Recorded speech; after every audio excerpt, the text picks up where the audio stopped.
Naibalik na sa dagat ang natagpuang olive ridley sea turtle sa Numancia, Aklan at Sipalay City, Negros Occidental.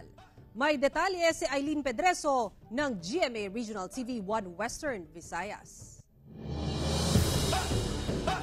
Tuluyang naibalik sa dagat ang na-stranded na olive ridley sea turtle na natagpuan ng bantay dagat sa Barangay Camansi Norte sa Numancia, Aklan.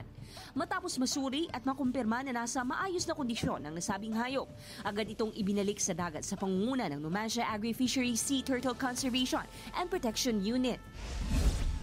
Isang olive ridley sea turtle naman ang itinurn over ng mangingisda sa bantay dagat sa Sipalay City, Negros Occidental.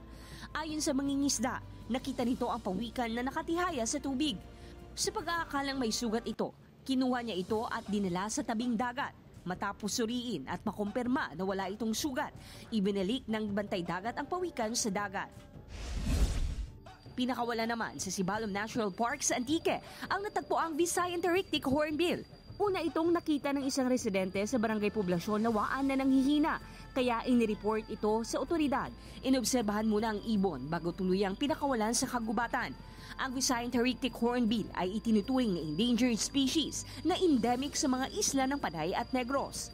Inabisuhan naman ng otoridad ng publiko na agad i-turn over ang anumang wildlife species na matatagpuan o mahuhuli sa pinakamalapit na tanggapan ng DENR o MENRO para sa kaukulang aksyon. Mula sa GMA Regional TV 1 Western Visayas, Eileen Pedreso, nagbabalita para sa GMA Integrated News.